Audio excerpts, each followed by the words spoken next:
2024. Nah, wawancara ini ditujukan untuk apa? Untuk mengetahui teori belajar apa saja yang telah diterapkan oleh para guru yang sudah lebih berpengalaman. Nah, di sini untuk responden pertama ada guru bernama Ibu Griselda Augusta Marensa, seorang guru dari Jombang, tepatnya mengajar di MI Mujahidin Parimono Jombang. Nah, untuk pembelajaran yang diajarkan sama beliau itu BTQ, baca tulis Al-Quran. Baik, di sini dari kelompok 8 kami mengajukan 16 pertanyaan. Yang pertama adalah, apa metode pembelajaran yang Bapak atau Ibu guru gunakan di kelas? Contohnya itu ceramah, diskusi, atau praktek. Nah, untuk jawabannya sendiri itu mereka lebih sering untuk ceramah dan praktek. Mungkin karena di sana mengajarnya MI ya, jadi menyesuaikan usia. Untuk yang kedua, mengapa Bapak atau Ibu memilih metode tersebut? Jawabannya karena lebih efektif dan efisien. Ya, kembali lagi karena mereka itu mengajarnya di MI, masih tingkat usia yang masih butuh untuk dituntun gitu. Untuk yang ketiga, apa saja media pembelajaran yang digunakan selama kegiatan belajar mengajar? Contohnya buku, alat peraga, video, dan lain-lain. Nah, mereka lebih sering menggunakan alat peraga dan buku. Mungkin alat peraga karena dia mengajarnya lebih ke bidang BTQ, baca tulis Al-Quran. Nah, karena itu lebih sering menggunakan peraga. Untuk pertanyaan yang keempat, bagaimana Bapak atau Ibu guru menentukan media yang tepat untuk sebuah materi? Untuk jawabannya sendiri, melihat jenis materi dan tingkat kesulitannya. Pertanyaan selanjutnya, apakah ada kekurangan dari media pembelajaran yang digunakan? Jika iya, apa saja?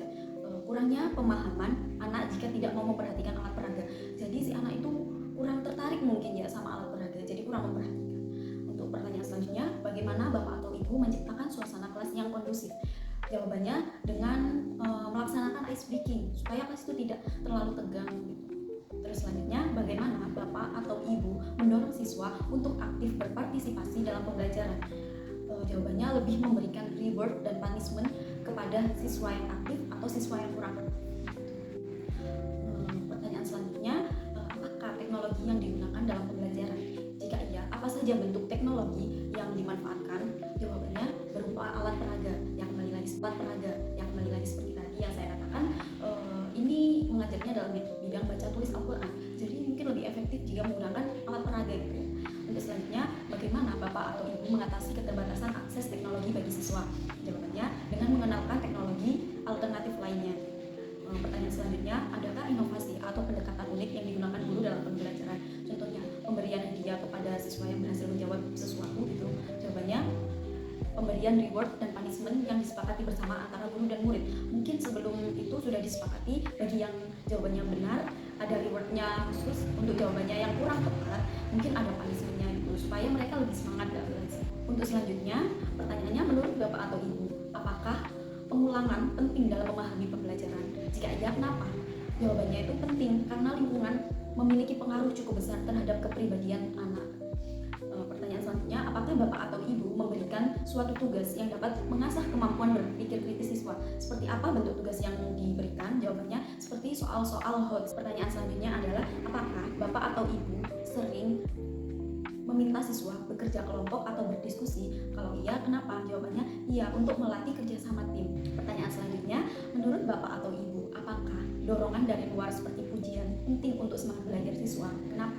Jawabannya iya, agar siswa merasa lebih dihargai. Pertanyaan selanjutnya, apa yang Bapak atau Ibu lakukan untuk menciptakan lingkungan belajar yang mendukung potensi siswa atau mahasiswa secara maksimal? Jawabannya, menjadi guru yang asik tapi tetap tegas. Jadi dia asik tapi tetap tegas. Jika ada tugas ya ada tugas, jika bercanda ya bercanda, jika serius ya serius. Untuk pertanyaan terakhir, apakah Bapak atau Ibu sering memberikan tugas proyek? Alasannya apa? Iya, jika diperlukan. Jika tidak diperlukan, ya. Selanjutnya untuk responden yang kedua yaitu Bu Nanda Fautri Handayani. Beliau mengampu mata pelajaran APHP atau Agri Teknologi Pengolahan Hasil Pertanian dan Kewirausahaan. Beliau salah satu seorang guru di SMKN Subul Salam Paku dan lama dalam mengajar yaitu 5 bulan. Hitungannya masih fresh graduate sih dan langsung bisa mengajar. Dalam wawancara ini, Bu Nanda menjelaskan bahwa metode pembelajaran yang digunakan adalah gabungan teori dan praktik. Pemilihan metode ini dilakukan agar sesuai dengan kondisi sekolah dan kebutuhan siswa. Media pembelajaran yang digunakan yaitu seperti buku dan alat-alat laboratorium APHP. Guru menentukan media yang tepat berdasarkan kurikulum SMK dan karakteristik siswa. Namun, ada beberapa kendala yang sering muncul, yaitu ketika praktik di laboratorium, suasana belajar terkadang kurang kondusif karena beberapa siswa kurang fokus dalam belajar. Di sini beliau juga menciptakan suasana kelas yang kondusif dengan memberikan tugas dan pertanyaan yang menjaga kefokusan siswa di kelas dan di laboratorium APHP, seperti mencontohkan cara menggunakan alat-alat dan setelah itu meminta siswa mencoba sendiri. Nah, untuk mendorong siswa lebih aktif dalam pembelajaran, guru memberikan nilai tambahan bagi siswa yang berpartisipasi atau menjawab apabila diberi pertanyaan. Nah, teknologi juga dimanfaatkan di sekolah ini seperti penggunaan e-learning, komputer dan handphone. Jika ada keterbatasan akses teknologi, beliau juga memanfaatkan fasilitas komputer yang disediakan oleh sekolah. Selain itu, beliau juga menerapkan berbagai strategi dalam pembelajaran, seperti penghargaan untuk siswa aktif, pengulangan materi untuk pemahaman, dan tugas berbasis studi kasus untuk melatih berpikir kritis. Kerja kelompok juga digunakan untuk meningkatkan kerjasama dan tanggung jawab. Selain itu, dorongan seperti pujian dianggap penting untuk memotivasi siswa agar lebih semangat belajar. Seperti itu yang beliau katakan. Selain itu, dari hasil wawancara dalam pembelajaran, Bu Nanda juga menciptakan lingkungan belajar yang mendukung potensi siswa dengan menjaga kebersihan kelas, menyediakan fasilitas pembelajaran yang memadai, dan memastikan koneksi internet yang stabil. Selain itu, tugas proyek juga sering diberikan karena efektif untuk mengasah kemampuan siswa. Dan kebetulan Bu Nanda juga mengajar di SMK. Nah, di SMK kan juga banyak praktiknya. Dari hasil wawancara kami menyimpulkan untuk responden yang pertama, pembelajaran yang diterapkan lebih dominan menggunakan teori behavioristik dan kognitif. Pendekatan behavioristik terlihat dari penggunaan reward, punishment, dan pengulangan untuk membentuk perilaku siswa.